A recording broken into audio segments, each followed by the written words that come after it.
In 207 BC, the Tang Dynasty, with its capital at Xianyang in the Wei River Valley, was teetering on the verge of collapse.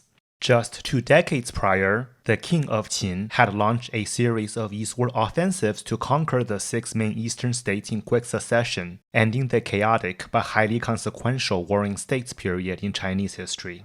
After conquering the rest of China, the king of Qin created a new title for himself, Huang, translated into English as emperor, thus becoming the first emperor in Chinese history. He styled himself Qin Shi Huangdi, or literally the Qin First Emperor, although he is now typically referred to by a shortened version of his title, Qin Shi Huang.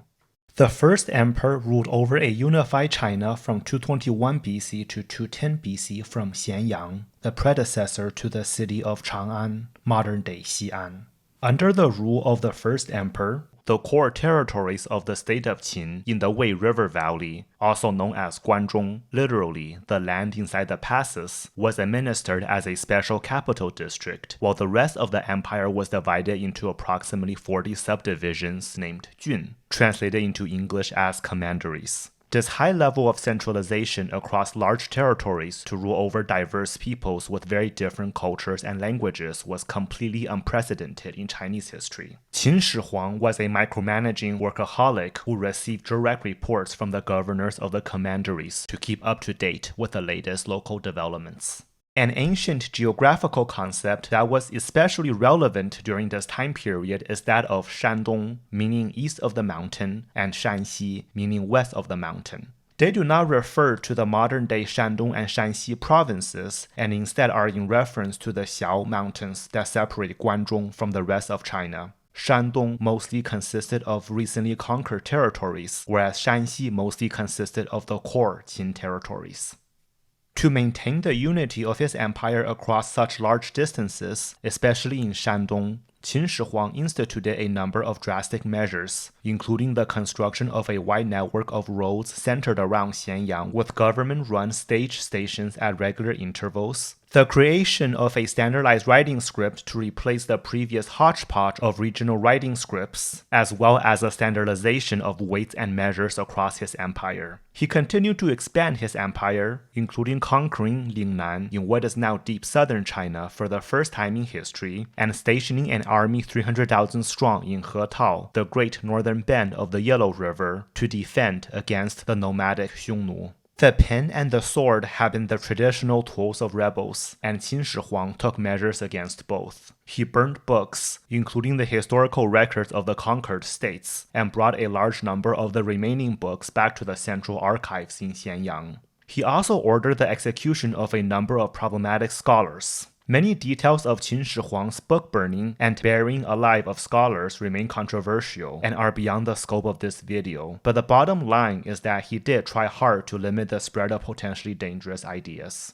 In regards to the sword, Qin Shi Huang ordered weapons from across China to be confiscated and shipped to Xianyang, where they were melted down and remade into 12 large bronze statues. Even more notoriously than the burning of books and the burying alive of scholars, Qin Shi Huang conscripted large numbers of people to work on 3 massive construction projects: the linking together of segments of pre-existing border walls to form the first Great Wall, a massive palace complex named Epang Palace, and a lavish mausoleum next to Mount Li, not far to the east of Xianyang. Of these 3 mega projects, the Great Wall was at least intended as a public good, but the other 2 projects were commissioned to satisfy the first emperor's selfish desires. Epang Palace was a massive palace complex built outside of Xianyang. Although it was never finished and few details about it are known today, this has not stopped ancient Chinese writers from filling in the gaps to the point that Epang Palace has become synonymous with the irresponsible luxury that Chinese emperors saw for themselves. One of the most famous writings about Epang Palace was a Fu, an ornate style of writing that combines poetry and prose by the scholar and poet Du Mu, who lived during the Tang Dynasty in the 800s AD. The Epang Palace Fu opens with shock and awe. 六王毕，四海一，蜀山兀，Epang Chu. The 6 kings end, China unites. The mountains of Shu are cut barren. Epang emerges. From there, it describes a borderline fantastical complex that spread from Mount Li all the way to Xianyang, with structures so tall that they block the sun. Every 5 steps is a building, every 10 steps a pavilion. The palace is so big that different parts had their own climates. Women from the 6 states were brought to serve as concubines to the emperor, and even after many years of living in the palace, they have not yet even met him. The mausoleum of Qin Shi Huang was even more outrageous than Epang Palace. Situated below the slopes of Mount Li, construction began shortly after Qin Shi Huang became the king of Qin and remained unfinished when he died in 210 BC. The surface structures of the mausoleum were enclosed within an outer wall over 2 kilometers long and almost 1 kilometer wide. Inside the outer wall was an inner wall, and inside the inner wall, still standing, is the pyramid-shaped mound of the mausoleum almost 50 meters tall, about 1/3 the height of the Great Pyramid at Giza. The surface structures included large palaces and gardens, whereas the tomb underneath the pyramid is supposed to be filled with treasures from across its empire, accumulated over many years, along with a relief map of China with flowing mercury to represent the rivers and the Eastern Sea, and with primed crossbows to shoot at tomb intruders. In 1974, local farmers discovered pieces of the terracotta army, and to this date, over 8,000 life-size statues of soldiers have been excavated, along with various other discoveries such as bronze chariots. When the statues of the terracotta army were first excavated, they displayed colorful layers of paint that almost immediately oxidized, leaving behind the bare terracotta we see today. This is a strong reminder that as much as archaeology satisfies our curiosity to learn more about the past, it very often requires acts of destruction to carry out, and the safest place for artifacts to stay is usually underground. With this said, multidisciplinary research has been ongoing to find ways to prevent this type of damage from taking place in the future. The terracotta army occupies only a small portion of the overall mausoleum complex, most of which remains unexcavated. Exploratory work on the tomb mound itself has revealed a perimeter wall 460 by 400 meters, or about 26 FIFA-sized football fields, and most research suggests that this wall has suffered minimal damage from looters. Remote sensing has even identified a central area inside with high concentrations of mercury, giving credence to ancient records about the mercury relief map. Because of these findings, there's optimism from archaeologists that the tomb chamber, along with its treasures, have avoided significant looting, although we cannot know for sure until the site were actually to be excavated. A full excavation of the mausoleum would be the ultimate fantasy come true for history lovers, but doing so prematurely would also be irresponsible, not the least because the mercury could potentially contaminate the surrounding regions. And the chances of the tomb being excavated in the foreseeable future is as good as zero, as it should be. The unprecedented ambition of Qin Shi Huang led to a great deal of suffering among conquered peoples who would have resented his rule anyway, even if some elements of Qin dynasty cruelty were likely propaganda invented by its enemies. Massive rebellions against the Qin dynasty broke out after the death of Qin Shi Huang. In the winter of 207 to 206 BC, rebel armies under the command of Liu Bang and Xiang Yu, who both came from the former southern state of Chu, occupied Guanzhong in quick succession, ending the Qin dynasty. Liu Bang arrived first and attempted to establish peaceful rule in Guanzhong, only for Xiang Yu to arrive after him with a much larger army to take control of the region. Xiang Yu, blinded by his hatred of the Qin dynasty, brutally sacked Xianyang and burned it to the ground. The fires of Xiang Yu were supposed to have lasted 3 months and destroyed not only Xianyang, but also Epang Palace and the surface buildings of Qin Shi Huang's mausoleum. An advisor recommended that Xiang Yu establish himself in Guanzhong because of its advantageous geography. Xiang Yu, who was very much attached to his homeland in Chu, refused to do so, explaining that to not return home after becoming rich and powerful is like walking at night in a silk robe. Nobody would know. The advisor, frustrated, cursed out at Xiang Yu, saying that you people from Chu are like monkeys dressed in human clothes. The undertone of this comment is that bigotry against Chu, whose people were still often considered barbarians by those living elsewhere in China, was still quite common at the time. Xiang Yu did not take the insult well and ordered the advisor boiled to death. Xiang Yu decided to go home to Chu to establish his capital at Pengcheng, modern-day Xuzhou. He took on the title the Hegemon King of West Chu and redivided China into a number of feudal states under his suzerainty. Although later historians pretty much universally condemned this as a short-sighted move, perhaps doing so made much more sense back then. A unified China under centralized rule was still a foreign concept to most people in China at the time, and having the different regions of China be ruled by local leaders, all overseen by a hegemon, simply seemed like the reasonable way of doing things. Xiang Yu divided the core Qin dynasty territory in Guanzhong into 3 states, each under the rule of a surrendered Qin general who was made king. Because of this, one of the many nicknames for modern-day Shanxi province became Sanqin, or the 3 Qins. Xiang Yu saw Liu Bang as a rival, and so appointed Liu Bang the king of the remote, mountainous southwestern region south of the Qin Mountains, as far away from the rest of China as possible. Liu Bang's state was based out of the region of Hanzhong, literally middle of the Han, named after the Han River that flowed through it, and so was also named Han.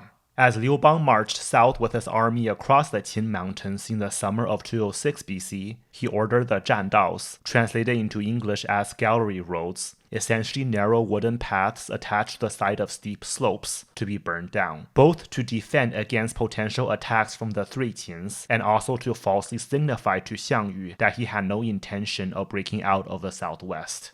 Xiang Yu immediately became bogged down fighting against other kings that did not appreciate his hegemony, and Liu Bang, just a few months after being exiled to Hanzhong, launched a surprise attack through the main mountain road crossing the Qin Mountains against San Pass in the fall of 206 BC to quickly occupy the city of Chencang, immediately to the north of San Pass. From Chencang, Liu Bang then easily conquered the 3 Qins to occupy all of Guanzhong.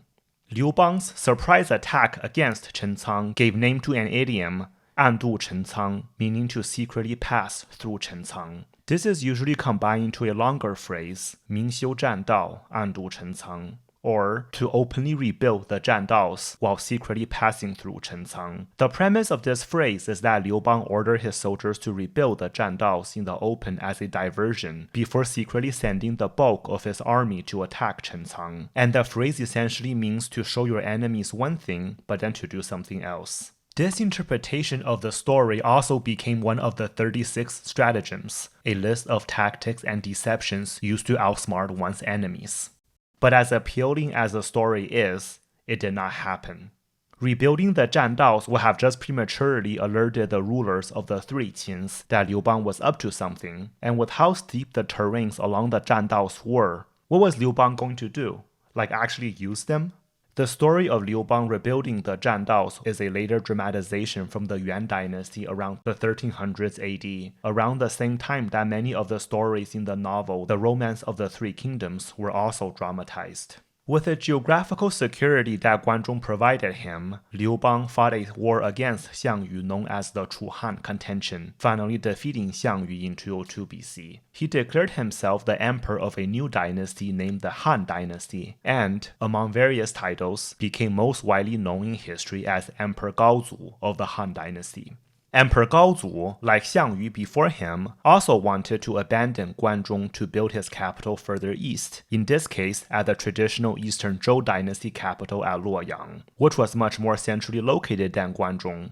Several advisors, citing the geographical advantages of Guanzhong, managed to change Liu Bang's mind, although not calling Liu Bang a monkey probably helped their arguments. In their words, Guanzhong is protected on the northern, western, and southern sides by mountains. During times of peace, goods from across the empire could be shipped up the Yellow and Wei rivers to Guanzhong.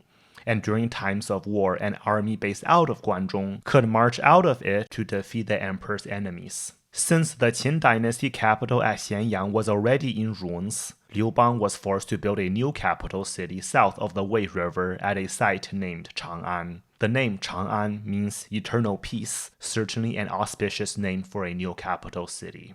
The Han Dynasty ruled for 400 years, from 202 BC to 220 AD, and was interrupted by an interregnum that lasted from 9 to 25 AD, after which the re-established Han Dynasty moved the capital to Luoyang, to the east of Chang'an. As a result of this, the first half of the Han Dynasty, with its capital at Chang'an, became more specifically known in history as the Western Han Dynasty, whereas the second half of the Han Dynasty became more specifically known in history as the Eastern Han Dynasty.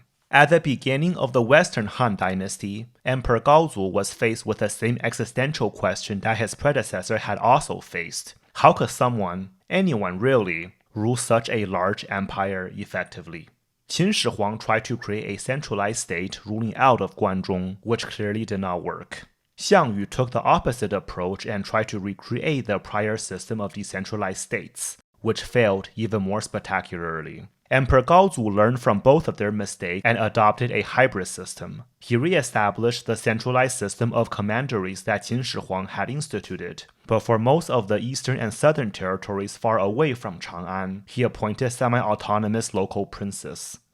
Many of the princes, who were either Emperor Gaozu's former generals or former enemies who had surrendered to Emperor Gaozu, soon became rebellious, and the advantageous geography of Guanzhong gave Emperor Gaozu the stability needed to defeat them. By the time Emperor Gaozu died in 195 BC, most of the local princes had been replaced by members of the imperial family, who, at least in theory, should be much more loyal to the central government. The proximity of Chang'an to the frontiers did mean that the Han Dynasty faced especially heavy pressures from the nomadic Xiongnu, which had just reorganized into a powerful confederacy. To maintain its survival, the early Han Dynasty emperors swallowed their pride and made peace treaties with the Xiongnu, sending princesses to the Xiongnu in marriage alliances, along with large amounts of treasure, as well as opening up trading posts along the frontier. Border defenses like the Great Wall were also heavily defended. But despite all of this, the Xiongnu still repeatedly broke their treaty obligations to launch raids deep into Han Dynasty territory, including the outskirts of Chang'an in 166 BC, and a large military presence around the capital was constantly needed to keep it safe.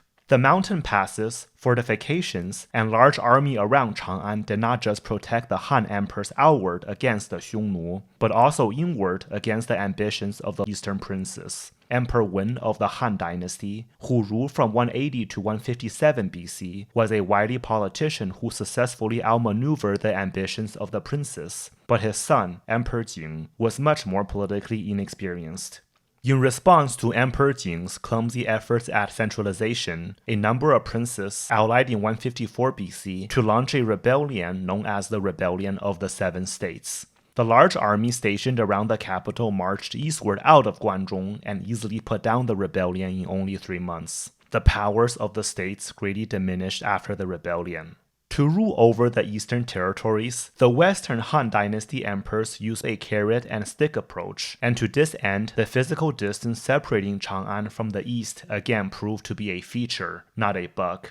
Large numbers of wealthy, well-connected people from Shandong, who may potentially become sources of trouble, such as the descendants of the royal families of the former eastern states, were forcibly resettled around Chang'an, although the forced resettlement was generally promoted as a positive thing.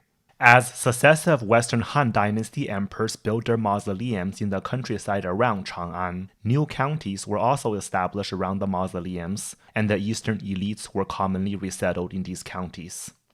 It became quite prestigious for people from across the empire to resettle in these wealthy, newly developed satellite cities of Chang'an, even if they had to give up their ties to their home regions to do so. The resettled peoples from across the empire gradually gained a new sense of identity centered around the capital city, growing the power and cultural projections of Chang'an even more. Over time, the older regional identities, such as Chu or Qi or Qin, gave way to a new shared identity under the Han Dynasty, and it is for this reason that ethnic Chinese people are still widely referred to as Han Chinese to this day. Chang'an, as well as its predecessor Xi'an, played the central role in facilitating this transition, and for this alone, its status as one of the great cities in Chinese history is secured, even if the most splendid periods in its history were yet to come. The prosperity under Emperors Wen and Jing paved the way for the reign of Emperor Wu, who ruled for 54 years from 141 BC to 87 BC. He was one of the longest reigning Chinese monarchs and easily one of the most consequential. His posthumous name Wu, meaning marshal in Chinese, describes his military successes, the defeat of the Xiongnu as well as the expansion of his empire northward into the Korean peninsula and southward all the way to what is now northern Vietnam. He also launched military excursions into the western regions, eventually opening up trade routes to Central Asia. Starting with the reign of Emperor Wu, Chang'an became an international city as trade along the Silk Road connected China to Central Asia and beyond. But despite the splendor that Chang'an enjoyed during this time, its weaknesses as a capital city were also beginning to emerge. Chang'an was simply too isolated from the rest of China. This isolation had been beneficial to the early Han Dynasty, but as the empire grew and became more integrated, the isolation simply placed the emperors too far away from most of their subjects. This was especially problematic because even though the Chinese population grew rapidly during the Western Han Dynasty, most of this growth took place outside of Guangzhou, especially on the North China Plain along the lower banks of the Yellow River, where wetlands were converted into some of the richest farmlands in the empire. These demographic shifts meant that Shandong was rapidly outpacing Shanxi in terms of population and wealth, and it was becoming harder for a central government based out of Shanxi, despite all of its geographical advantages, to exert its influence on the east. As early as the Qin dynasty, large quantities of grain from the eastern plains already needed to be shipped to Guangzhou. The grain shipments continued during the Western Han Dynasty. Successive Western Han Dynasty emperors, especially Emperor Wu, instituted policies to mitigate the need for grain shipments. More irrigation canals were constructed to improve the productivity of farmlands in Guangzhou, and local farmers were encouraged to grow wheat, which was still an unpopular food option at the time, in addition to the main staple grain of foxtail millet. But ultimately, no matter how productive the farmlands in Guangzhou were, there just simply was not enough of it to support such a large concentration of civilians, government officials, and soldiers around the capital. To minimize delays in grain shipments caused by inconsistent water levels along the meandering lower Wei River, Emperor Wu even went as far as ordering the digging of a canal that ran parallel to the Wei River. Emperor Wu also reorganized the administration of Guangzhou. The city of Chang'an itself was part of Chang'an County. However, the entire region of Guangzhou above Chang'an County was administered directly as a special capital district, as it had been during the Qin dynasty. This special capital district was roughly the equivalent of a commandery in other parts of the empire. By the reign of Emperor Wu, the capital district had been divided into 3 smaller districts, known collectively as Sanfu. San means 3, and Fu means in support of, as the 3 districts collectively surrounded and supported the functions of the capital city. Sanfu, which I've seen translated into English as the 3 Guardians, is now another one of the myriad of literary nicknames for the modern-day city of Xi'an. The Sanfu under Emperor Wu were Jingzhao, literally the capital district, which included the lands immediately around Chang'an, Zuopingyi in the eastern Wei River Valley, and Youfufeng in the western Wei River Valley. The reason for this naming convention was because if we were to think of Guangzhou from the perspective of the emperor sitting on his throne, which would have been facing southward, then the map of Guangzhou should be flipped upside down with south on top, like this. And so left, or zuo, is synonymous with east, and right, or you, is synonymous with west. Zuopingyi means Pingyi to the left, and Youfufeng means Fufeng to the right. Indeed, left for east and right for west was an ancient Chinese naming convention. The governors of all 3 of the Sanfu had their headquarters inside the city walls of Chang'an. Of these 3 governorships, the metropolitan governorship of Jingzhao, known in Chinese as the Jingzhao Yin, was an especially prominent position since the holder had to work with the emperor and the central bureaucracy to oversee important functions around the capital city. One additional change that Emperor Wu instituted was abandoning the original Qin Dynasty Hangu Pass to establish a new Hangu Pass over 100 kilometers to the east, on the outskirts of the city of Luoyang. This pass was still named Hangu Pass, even if it was technically no longer located in the Hangu. The exact motives of Emperor Wu for doing so remain unclear, although there are a number of possible reasons. Shifting Hangul Pass eastward significantly increased the size of Guanzhong from beyond just the Wei River Valley, bringing more land area, which was incorporated into a new commandery, Wu Commandery, under the emperor's close control. Although the new Hangul Pass was far less defensible than the original pass, especially since the southern branch of the road through the Xi'an Mountains could simply bypass it, the growing integration of the empire meant that the lack of defense was less of a concern for Emperor Wu than it would have been for his predecessors. And finally, the old Hangul Pass derived a large part of its importance from the fact that it blocked the only road in the region that chariots could pass through. But as cavalry gradually replaced war chariots by the Han Dynasty, the old Hangul Pass was becoming less useful, especially since the forests on top of the tableland in which it passed through were gradually being cleared anyway.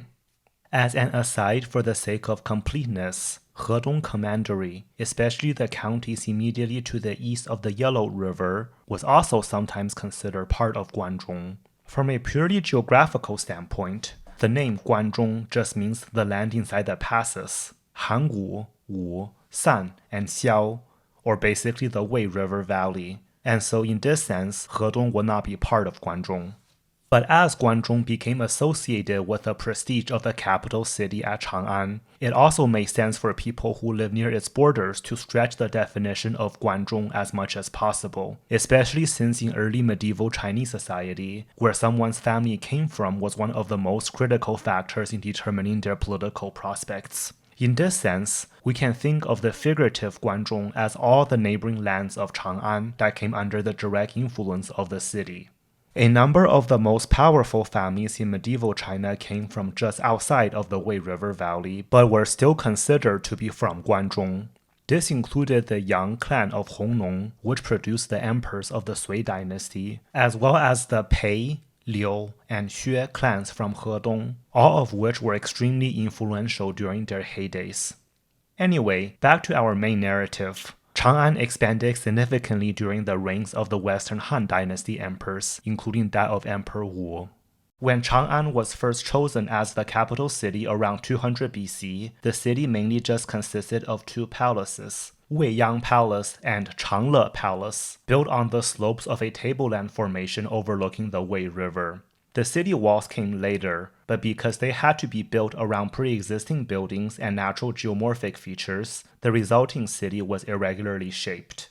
The city walls of Western Han Dynasty Chang'an, with a total circumference of almost 26 kilometers, enclosed an area 36 square kilometers, or in modern terms, about 60% the size of modern-day Manhattan.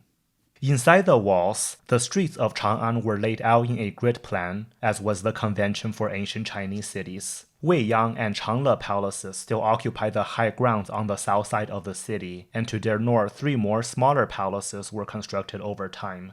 One rather surprising addition to Changle Palace were the 12 bronze statues that Qin Shi Huang had commissioned. They had somehow survived the fall of the Qin dynasty and the sack of Xianyang, and these monoliths, each estimated to be 30 tons in weight, were brought over from the ruins of Xianyang and placed inside Changle Palace. Palaces such as Changle and Weiyang palaces far dwarf later palaces such as the Forbidden City in Beijing, and for good reason. Because traditional Chinese buildings were made out of wood, the limiting factor for the size of Chinese palaces was not engineering skills, but rather the availability of timber, especially large ones to use for the main columns of the great halls.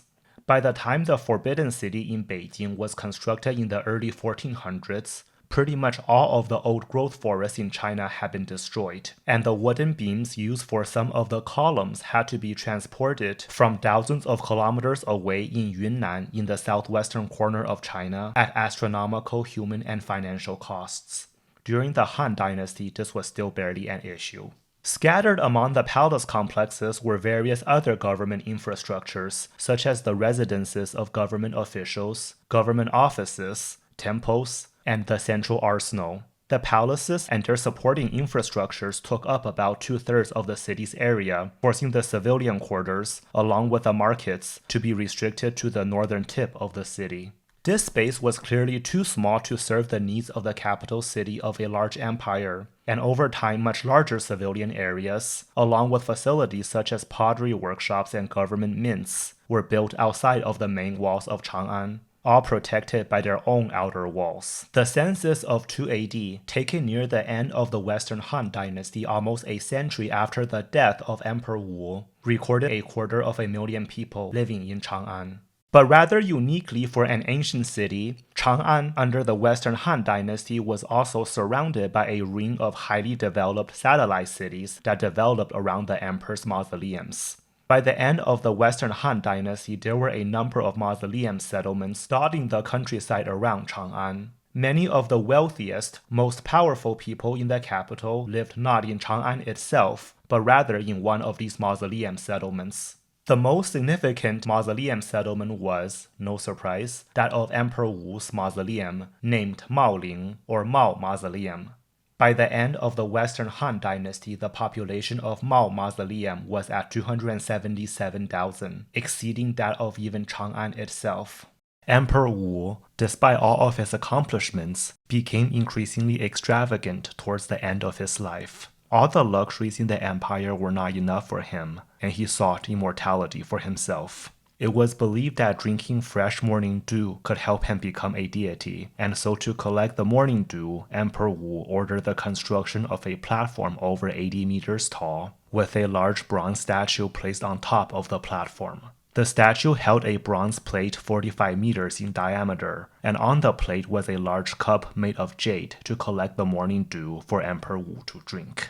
Even though Emperor Wu ultimately had no luck with immortality, he still tried to take as much with him as he could on his way out. His mausoleum, like Qin Shi Huang's mausoleum, also had a 50-meter tall pyramid with a tomb chamber underneath.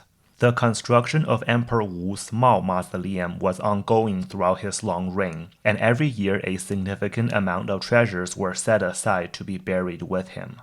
By the time Emperor Wu died, so much treasures had accumulated over his 54-year-long reign that it could not all fit inside the tomb chamber. The wars and extravagance of Emperor Wu pushed the Han Dynasty to the verge of mass rebellion, but luckily his successors Emperors Zhao and Xuan stabilized the empire and preserved Emperor Wu's legacy. But with time the power of the imperial family still declined, until the throne was usurped by a consort king named Huang in 9 AD. The rule of Huang was disastrous, leading to peasant rebellions and then civil wars that led to the restoration of the Han Dynasty under Liu Xiu, a distant member of the imperial family.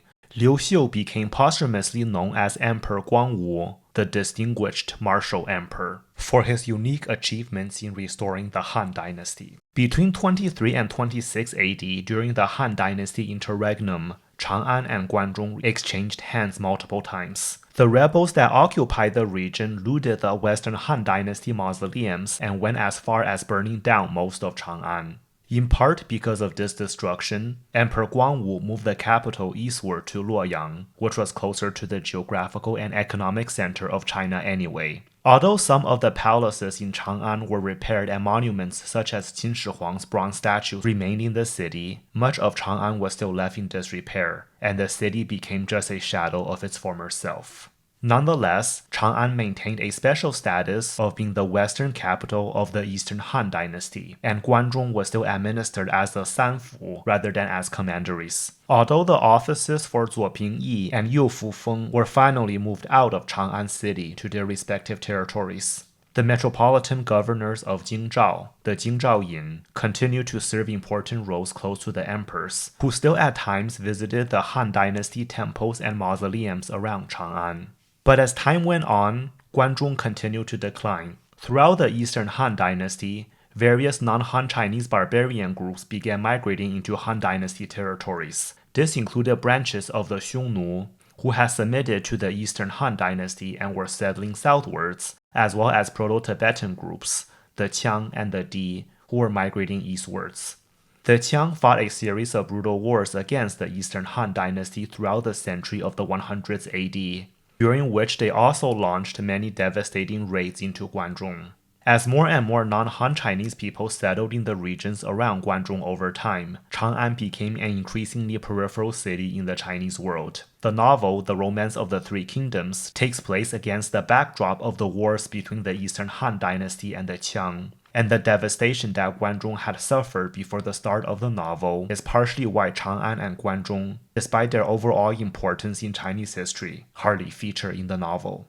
The general Dong Zhuo came from the northwestern frontier and made a name for himself in the wars against the Qiang, not to mention in putting down the Yellow Turban Rebellion of 184 AD, before occupying the capital city at Luoyang in 189, controlling the government, and then deposing one emperor and replacing him with another. In 190, governors from across eastern China joined forces to march against Luoyang, which was relatively exposed to invading armies. After suffering initial defeats, Dong Zhuo decided that he's had enough dealing with the petty politicians, since war is supposed to be an extension of politics anyway, and so looted Luoyang, burned the city to the ground, and relocated westward to Guanzhong to be closer to his home base. This time again, as was the case with the state of Qin during the Warring States period, the separation between Shanxi and Shandong easily kept Dong Zhuo safe from his external enemies and allowed him to turn a blind eye on what was going on in Shandong. But the flip side of the coin immediately reared its ugly head.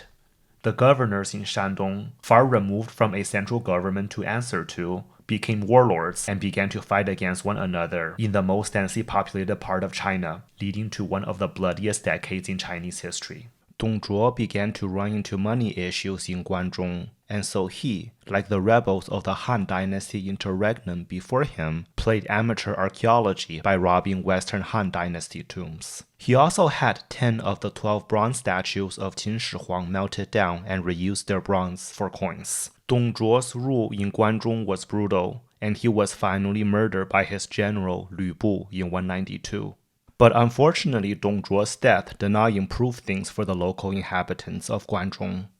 In the aftermath of Dong Zhuo's death, Chang'an was brutally sacked by the armies of Dong Zhuo's former generals. Much of Guanzhong was also devastated, and large numbers of people fled Guanzhong as refugees, especially to the south. In 196, the warlord Cao Cao, based out of the Central Plains, launched a westward expedition into Guanzhong. But instead of marching his army through Hangu Pass, Cao Cao took advantage of the fact that over the preceding 5 centuries, the Yellow River had deposited so much silt along the banks of the gorges at Sanmenxia that a narrow shoreline was beginning to form there. Cao Cao ordered a road to be built along this shoreline, bypassing Hangu Pass completely and immediately consigning it to the dustbins of history. In place of Hangu Pass, Cao Cao established a new pass, known as Tong Pass, on top of a tableland overlooking the confluence of the Wei and Yellow Rivers. Tong Pass remains the eastern gateway of Guanzhong. As Guanzhong continued to be depopulated because of wars, the Qiang and the Di began to settle in its outskirts. During the Three Kingdoms period, Chang'an was an important frontier city for the Cao Wei dynasty against the repeated northern expeditions of the Shu Han minister Zhuge Liang, who, tried as he did, could not break out of the natural defenses of the Qin mountains. In 226, Emperor Ming, the grandson of Cao Cao, became emperor of the Cao Wei dynasty. As Emperor Ming expanded the palaces in the capital city at Luoyang, he sent subordinates to Chang'an to bring back whatever treasures they could still find there. In an account that has merged with legend, Emperor Ming's subordinates tried to transport the 2 bronze statues of Qin Shi Huang, but eventually gave up because they were too heavy. They also dismantled the statue that Emperor Wu used to collect his morning dew.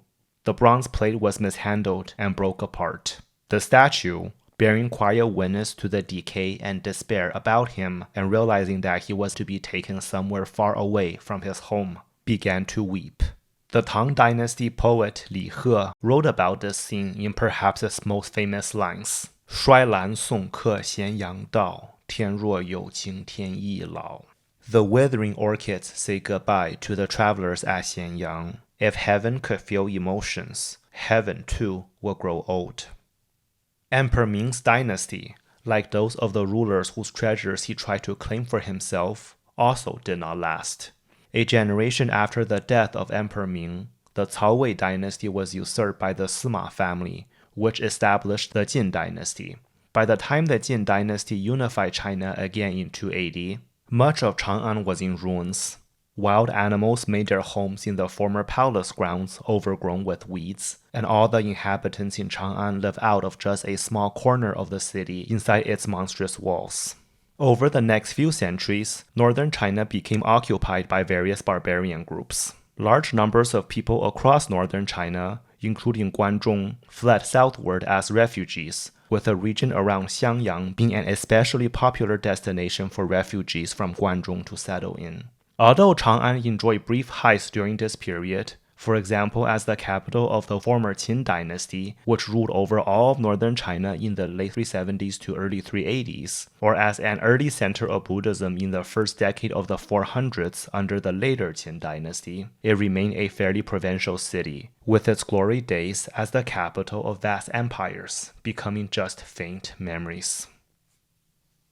The fortunes of Chang'an finally revived in the mid-500s AD, when Chang'an became the capital of the Northern Zhou dynasty. The Northern Zhou dynasty was initially much weaker than its rival to the east, the Northern Qi dynasty, and to survive it instituted, among other policies, a system that gave households farmland allocations and tax exemptions in exchange for military service, allowing Northern Zhou to develop a strong military. In a rapid series of events that very few people at the time likely could have foreseen, Northern Zhou conquered Northern Qi in 577. The throne of Northern Zhou was then usurped by the Sui dynasty in 581, and then the Sui dynasty conquered the Southern Chen dynasty in 589 to reunify China. Under the Sui dynasty, Chang'an, as well as Guanzhong, suddenly returned to the spotlight as the center of a unified Chinese empire after a 550-year-long hiatus. Because the pre-existing Chang'an city was becoming quite run down after almost 8 centuries of existence, Emperor Wen, the founding emperor of the Sui dynasty, ordered in 582 the construction of a new planned city not far to the southeast named Daxing City, or literally the Great Prosperity City. Progress on Daxing was so fast that the court moved there in 583, within 1 year of the project starting, although construction in the city continued over the next several decades. The population of Chang'an was moved to Daxing, and what little was left of Han Dynasty Chang'an remained as ruins. Grains again needed to be shipped to Chang'an. The previous canal from the time of Emperor Wu of the Han Dynasty had by then long ceased to exist, and so a new canal was dug along the course of the previous canal to connect Daxing more directly to the Yellow River. During the reign of Emperor Wen of the Sui dynasty, who ruled until 604, most of the grains were shipped from the lower Yellow River region, but because this was quite expensive since the ships needed to pass through the gorges at Sanmenxia, Emperor Yang, the successor of Emperor Wen, simply moved the capital eastward to Luoyang. Emperor Yang also ordered the construction of various other canals that would together form the Grand Canal, so that grains from the Yangtze River Delta, which was becoming the wealthiest region in China, could be shipped to Luoyang and then onwards to Chang'an. Emperor Yang is now remembered as another tyrant in the mold of Qin Shi Huang because his mega projects, which included the planned city of Luoyang, the Grand Canal, the reconstruction of the Great Wall, and perhaps most costly of all, several catastrophic military expeditions against the Korean state of Goguryeo, quickly drove his empire to exhaustion. Widespread rebellions broke out during his reign, and he was eventually murdered by his guards in 618. By then, his maternal cousin Li Yuan, based out of Jinyang, modern-day Taiyuan, had already rebelled and occupied Daxing. With Emperor Yang dead, Li Yuan declared himself the emperor of a new dynasty, the Tang Dynasty, in 618, and then utilized the geographical advantages of Guanzhong to again quickly unify China. Under the Tang Dynasty, the city, whose name was changed from Daxing back to Chang'an, reached perhaps the most splendid period in its history. The early Tang Dynasty emperors, especially Emperor Taizong, who ruled from 626 to 649, utilized their powerful militaries to defeat their foreign rivals and to launch military expeditions into Central Asia, allowing trade to again flourish along the Silk Road and turning Chang'an again into an international city. Chang'an was renovated multiple times during the Tang Dynasty to reach its final form. A regular grid 9.7 kilometers long from east to west and 8.6 kilometers long from north to south for a total circumference of 36 kilometers, with 12 city gates, 3 on each side. The total area of the city, including Daming Palace that was constructed early in the Tang Dynasty, was 87 square kilometers, or if we are to continue to use our units in Manhattans, a little less than 1.5 Manhattans. It had 14 major east-west boulevards and 11 north-south boulevards, with the widest central north-south boulevard named Zhuque Street, or the Red Sparrow Street, approximately 150 meters across, about as wide as the widest street in the world today. The palace complex was on the north side of the city and separated by walls from the rest of the city. Outside of the palace complexes, the rest of the city was divided into 108 wards, each surrounded by its own walls. Housing for both civilians and government officials, as well as monasteries, were located inside these wards. Commerce was centered around the East Market and the West Market. Multiple canals brought water into the city, both for human consumption and to beautify the environment, and gardens dotted the city. Entertainment options were plenty, including circuses, polo, which was an extremely popular sport during the Tang Dynasty among the elites, and an ancient Chinese version of football known as 蹴鞠. Buddhism thrived in Chang'an during this period, although other religions, including Taoism, as well as foreign ones such as Zoroastrianism, Nestorian Christianity, and Islam, were also practiced. Chang'an was so large that it was administered as 2 counties, with Chang'an County west of Zhuque Street and Wannian County, literally the 10,000 years county, east of Zhuque Street. Both counties, in turn, were administered under Jingzhou Prefecture. And finally, the city served as the western capital, or Xijing, of the entire Tang Dynasty, since Luoyang was Dongjing, the eastern capital. Chang'an and Wannian counties were estimated to have 80,000 households, or 500,000 people. If we were to add in the roughly 100,000 soldiers stationed around the capital, along with the imperial household, Buddhist monks and nuns, and foreigners, including traders from Central Asia and beyond, then the total population of Chang'an reached 1 million at its height during the Tang Dynasty. Chang'an continued to depend heavily on grain shipments from the Yangtze River Delta along the Grand Canal. These shipments were very expensive, and delays could easily jack up grain prices in Chang'an. Famines still sometimes broke out in Chang'an. Even during the golden age of the Tang Dynasty in the late 600s to early 700s, the food situation in Chang'an would sometimes get so bad that the court, along with the central government, had to temporarily relocate eastward to Luoyang to be closer to the granaries there. By the mid-700s, Chang'an had been at peace for over a century. The city was awash in wealth, and some of the greatest Chinese poets, including Li Bai, Du Fu, Wang Wei, and Meng Haoran, spent time in the city and immortalized its prosperity in their poems. Unfortunately, the Tang Dynasty court under Emperor Xuanzong was growing increasingly complacent. Emperor Xuanzong became emperor in 712 in his late 20s, in the prime of his life, and was initially quite diligent, ushering in a particularly prosperous period in the 720s and 730s. But as he grew old, he, at least according to the traditional narratives, began to neglect his responsibilities, handed power to corrupt officials, and spent more and more time with his favorite concubine, Consort Yang, to enjoy the luxuries that his empire had to offer. In addition to the palaces around Chang'an, Emperor Xuanzong and Consort Yang enjoyed spending time in the winter at the hot springs next to Mount Li, where a palace complex, known as Huaqing Palace, developed around the hot springs. According to a popular story, because Consort Yang spent her childhood in modern-day Sichuan province, one of her favorite foods was lychees, which only grew in the warmer climate of the south.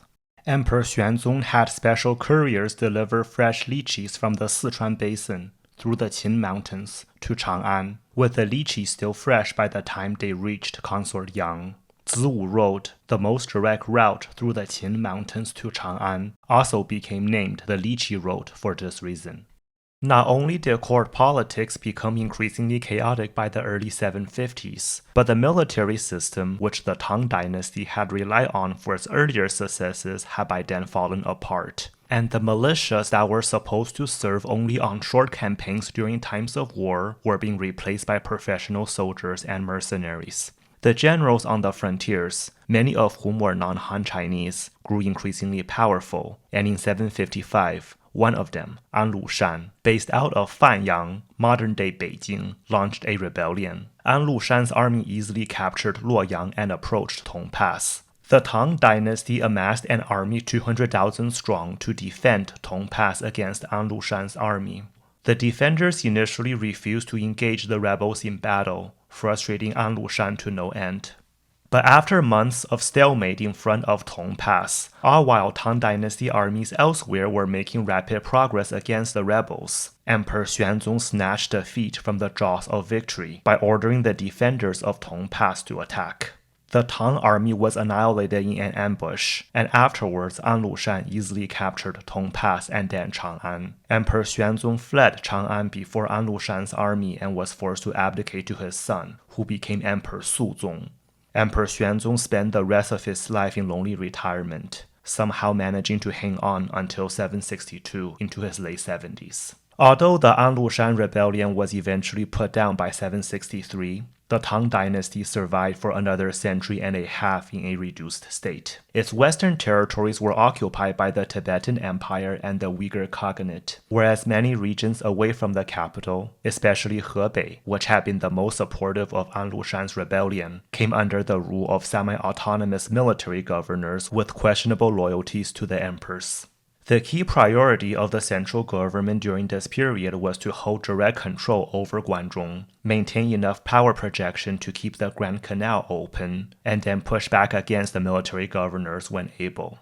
Although Chang'an fell from the heights it had reached prior to the An Lushan rebellion, it remained a global metropolis, with arts, literature, and religions such as Buddhism continuing to flourish there. After the reign of Emperor Xuanzong, Huaqing Palace was rarely visited by later Tang Dynasty emperors and gradually fell into ruins. It was renovated into a garden in the 1800s and has remained a popular tourist attraction to this day. In a unique juxtaposition of ancient and modern history, in 1936, on the eve of the Second Sino-Japanese War, which went on to become the Chinese theater of World War II, Chiang Kai-shek, or Jiang Jieshi in Chinese, the leader of the Chinese nationalists, personally flew to Xi'an to direct an offensive against the communists based out of northern Shanxi province. In an event that became known as the Xi'an Incident, Chiang Kai-shek, while staying at the Huaqing Pools, was kidnapped by his generals and eventually forced to agree to a unified front with the communists against the Japanese. We can still see the bullet holes from the kidnapping on the walls of the garden buildings today. The Tang Dynasty finally fell apart in the late 800s. Massive rebellions broke out in the 870s, and in the winter of 880 to 881, the rebel leader Huang marched against Tong Pass. Huang army easily overwhelmed the significantly outnumbered defenders at Tong Pass and then went on to capture Chang'an. Chang'an exchanged hands multiple times over the next few years. Both sides committed atrocities, although after Huang counterattacked to recapture Chang'an in 881, he ordered the wholesale slaughter of the city's inhabitants. The Tang Dynasty still managed to rally just enough support to defeat Huang rebellion by 884, but afterwards it was as good as dead. It lost authority over the military governors, and some of the worst warlordism in Chinese history broke out. Over the next few decades, Guangzhou was repeatedly overrun by warlords. In 904, the warlord Zhu Wen, who was based out of the Central Plains like Cao Cao before him, decided to move the court eastward to be closer to his home base. On his way out, Zhu Wen ordered the buildings in Chang'an dismantled so that their wood could be floated down the Wei River to be recycled in construction projects downstream. The population of Chang'an was also forcibly marched east. Zhu Wen was the reason why hardly any of Tang Dynasty Chang'an remains for us to see today. Two brick pagodas, the Great Wild Goose Pagoda and the Small Wild Goose Pagoda, survived Zhu Wen's destruction and remain two key symbols of the city to this day, although they have required restoration over the centuries.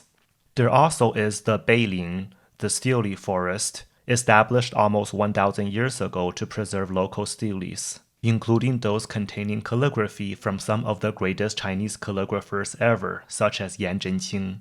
Wooden structures such as Daming Palace, though, only survive as parts of archaeological digs, with perhaps modern-day reconstructions nearby. Although Chang'an would soon be rebuilt after Zhu Wen's destruction, the new city was just a tiny fraction of its former self. By the 900s AD, the Chinese population and economic center of gravity had shifted so permanently to the east and south that Chang'an could no longer be any more than a regional city. Centuries of habitat destruction, soil degradation, and desertification in Guanzhong and the surrounding regions also made sure of that. As a matter of fact, Zhu Wen likely made the highly unusual move of recycling the wooden beams in Chang'an because by the end of the Tang Dynasty, pretty much all of the old-growth forests in northern China had already been cut down, and he needed to use the wood for construction projects elsewhere.